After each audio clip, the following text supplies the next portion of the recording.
வணக்கம். இன்னைக்கு நாம ஒரு ம் ரொம்ப ஆழமான விஷயத்த பத்தி பேசப் போறோம். நீங்க குடுத்த ஒரு மூலத்த வச்சு தான் இந்த உரையாடலே அமையப் போகுது. ஸ்ரீமத் சுவாமி சித்பவானந்தரின் டெய்லி டிவைன் டைஜஸ்ட் புத்தகத்திலிருந்து ஒரு சின்ன பகுதி. தலைப்பு ஆசை. ஆமா. தலைப்பு ரொம்ப சின்னது, ஆனா விஷயம் ரொம்ப பெருசு. கரெக்ட். ஆசைன்னு சொன்னதும் நமக்கு 1000 விஷயங்கள் ஞாபகத்துக்கு வரும். ஆனா இந்த மூலம் அதை எப்படி பாக்குது? நம்ம வாழ்க்கை முழுக்க இந்த ஆசை எப்படியெல்லாம் உருமாறி நம்மளை இயக்குது? கடைசியில பகவத்கீதை இதுக்கு என்ன தீர்வு சொல்லுதுன்னு தான் நாம இன்னைக்கு அலசி ஆராயப் போறோம். சரி. சரி, வாங்க ஆரம்பிக்கலாம். முதல் கேள்வியே இதுதான். இந்த மூலம் ஆசையை எப்படி வரையறுக்குது? இது ஒரு அருமையான கேள்வி. இந்த மூலம் ரொம்ப எளிமையா ஆரம்பிக்குது. ஒரு மனிதனுக்கு சொந்தம் இல்லாத ஒன்றை அவன் அடைய முற்படும்போது அது ஆசையாகிறதுன்னு சொல்லுது. சொந்தமில்லாத ஒன்று. ஆமா. இந்த கவனிக்க வேண்டிய வார்த்தையே அந்த சொந்தம் இல்லாததான். அதாவது நம்மகிட்ட ஒரு குறை இருக்கு, ஒரு வெற்றிடம் இருக்கு, அதை நிரப்பணும்னு நினைக்கிற உணர்வுல தான் ஆசையே பிறக்குது. ஓ, அப்போ இது வெறும் எனக்கு அது வேணும் அப்படின்னு சொல்றது மட்டும் இல்ல. இல்ல. நான் முழுமையா இல்ல, அது கிடைச்சா நான் முழுமை அடைவேன் அப்படிங்கிற ஒரு அடிப்படை உணர்வுன்னு சொல்றீங்களா? அதேதான். 100%. அதனால தான் இந்த மூலம் ஆசைய வாழ்க்கையின் உந்து சக்தி, அதாவது மோட்டிவ் பவர் அப்படின்னு சொல்லுது. ம் உந்து சக்தி. நம்மள காலையில படுக்கையிலிருந்து எழுப்பி ஓட வைக்கிறது இந்த சக்தி தான். ஆனா பிரச்சனை என்னன்னா, இந்த சக்தி நம்மள எந்த திசையில ஓட வைக்குதுங்கிறது தான். இங்கேதான் இந்த விஷயம் ரொம்ப ரொம்ப சுவாரஸ்யமா மாறுது.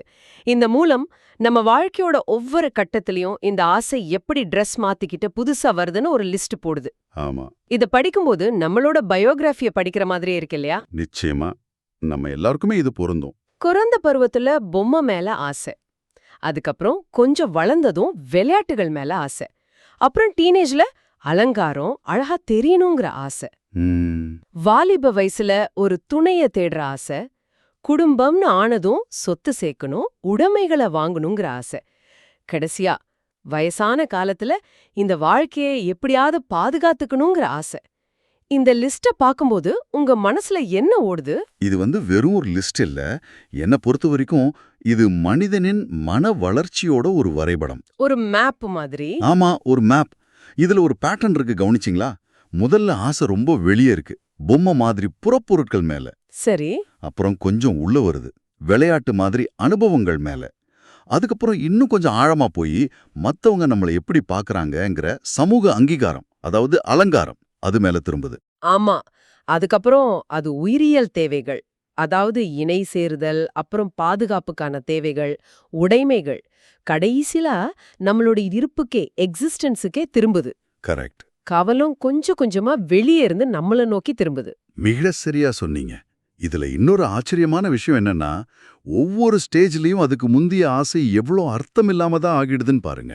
ஆமா, ஆமா. பொம்மைக்காக அழுது புரண்ட குழந்தைக்கு வாலிப வயசுல அந்த பொம்மையை கொடுத்தா சிரிப்பு தான் வரும். அலங்காரத்துல அதிக கவனம் செலுத்தின ஒருத்தருக்கு வயசான காலத்துல உடல் ஆரோக்கியம் தான் பெரிய விஷயமா தெரியும். உண்மைதான். இது என்ன சொல்லுதுன்னா, ஆசைகளோட இயல்பே நிலையற்றது தான். ஒரு நிமிஷம். இத கேட்கும்போது எனக்கு ஒண்ணு தோணுது. நாம எல்லாருமே சின்ன வயசுல ஆசைப்பட்ட ஒரு பொருள வளர்ந்ததும் குப்பையில போட்டிருப்போம். ஆமா. அப்பவே ஆசை நிலையற்றுதுன்னு அனுபவத்துல தெரிஞ்சிருந்தோம்.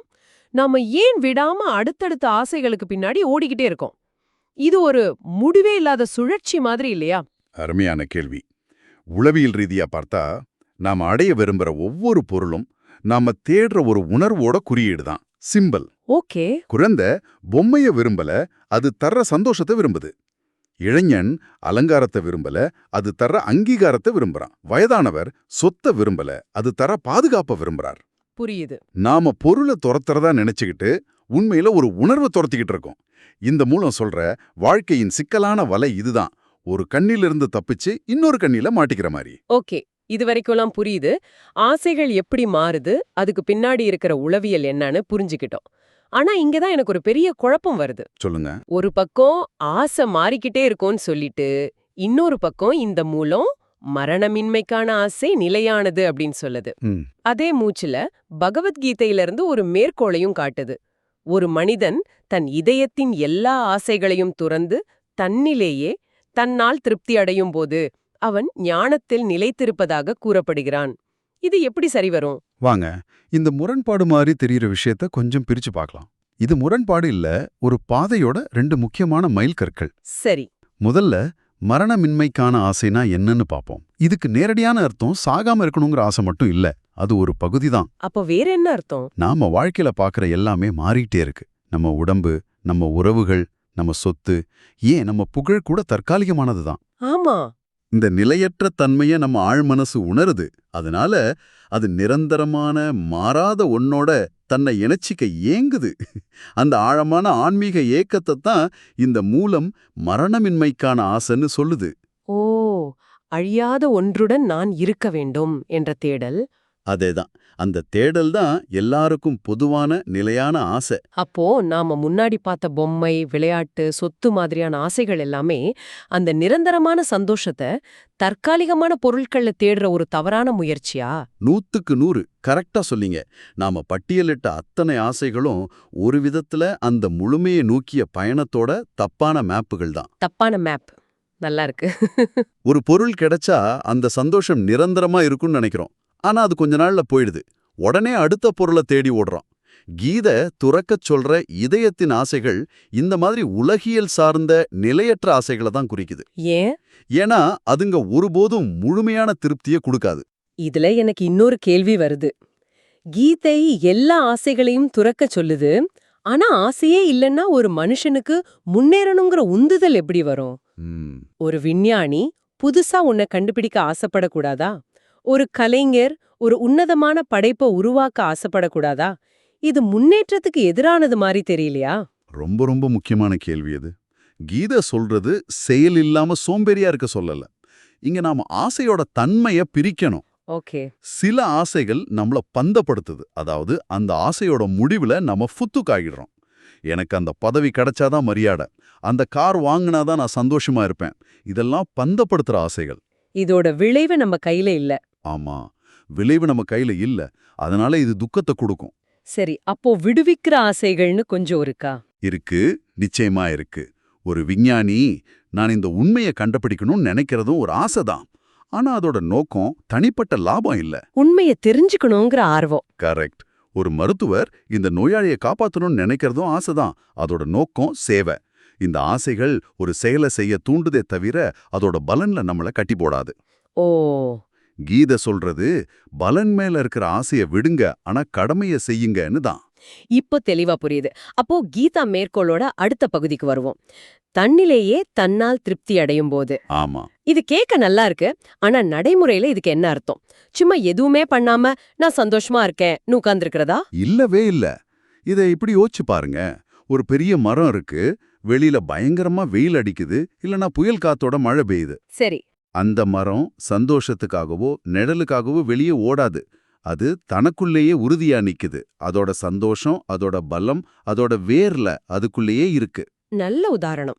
ஆனா நாம நம்ம சந்தோஷத்தை அடுத்த ப்ரொமோஷன்லயோ, அடுத்த வெக்கேஷன்லயோ, அடுத்த பாராட்டுலயோ தேடுறோம். ஆமா, வெளியே தேடுறோம். அதாவது நம்ம சந்தோஷத்தோட ரிமோட் கண்ட்ரோல் மத்தவங்க கையிலயோ வெளிப்பொருட்கள்லயோ இருக்கு. தன்னிலேயே திருப்தி அடைவதுன்னா அந்த ரிமோட் கண்ட்ரோலை நம்ம கைக்கு எடுத்துக்கிறது. வெளியே என்ன நடந்தாலும் ஏன் உன்னிலை அமைதியா திருப்தியா இருக்குங்கிற மனநிலையை அடையிறது. இது சோம்பேறித்தனம் இல்ல, இது ஒரு மிகப்பெரிய மனபலம். அந்த நிலையை அடையும் போது சின்ன சின்ன வெளி ஆசைகள் தானாவே உதிர்ந்துடும். அதுதான் மூலம் ஞானத்தில் நிலைத்திருப்பதுன்னு சொல்லுது. வாவ். அப்போ ஆசைகளை எதிர்த்து போராடுறது தீர்வில்ல. இல்ல. ஆசைகளோட கவனத்தை வெளிப்புறத்திலிருந்து உட்புறமா திருப்புறது தான் உண்மையான பாதை. அந்த மரணமின்மைக்கான ஆசைங்கிறது உண்மையில அழியாத பொருளான தன்னை, செல்ஃப நோக்கிய ஒரு திசை காட்டி. அருமை. ஆனா நாம அதை தப்பா புரிஞ்சுக்கிட்டு அந்த ஆசைய நிலையற்ற வெளிப்பொருட்கள் மேல செலுத்தி வீணடிக்கிறோம். மிகச்சிரியா புரிஞ்சுக்கிட்டீங்க. இந்த மூலம் தொடக்கத்துல சொன்ன ஒரு விஷயத்தை இப்ப மறுபடியும் யோசிச்சு பாருங்க. நம்மிடம் இல்லாத ஒன்றை அடைய முற்படுவதுதான் ஆசைன்னு சொன்னோம் இல்லையா? ஆமா. அதுக்கு அர்த்தம் நம்ம கிட்ட ஒரு குறை இருக்குங்கிற உணர்வு.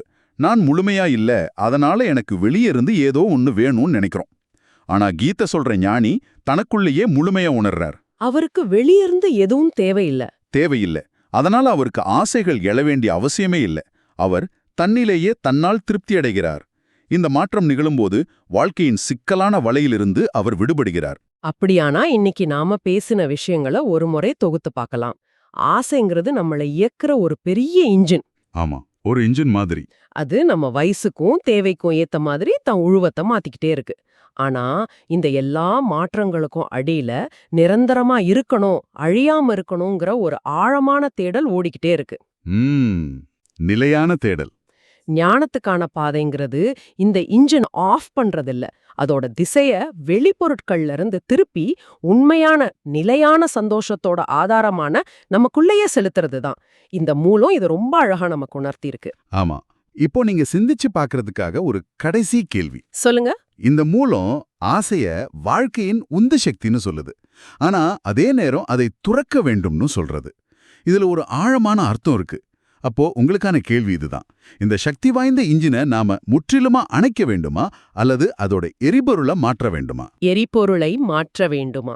அதாவது பெட்ரோல், டீசல் மாதிரி நிலையற்ற புறப்பொருட்களை எரிபொருளாக பயன்படுத்துறதுக்கு பதிலா கீதை குறிப்பிடுற அந்த உள்ளார்ந்த தன்னை, த செல்ஃப் ஐ அடைவதையே ஒரே ஒரு உன்னதமான ஆசையாக, ஒரு தூய்மையான எரிபொருளாக மாத்திக்கொள்ள முடியுமா? ஒருவேளை எல்லா ஆசைகளையும் துறப்பது என்பது 1000 சின்ன சின்ன ஆசைகளை ஒரே ஒரு உயர்ந்த ஆசைக்காக விடுவதை குறிக்கிறதோ? இந்த ஆழமான சிந்தனையில எங்களோட இணைஞ்சிருந்த உங்களுக்கு நன்றி.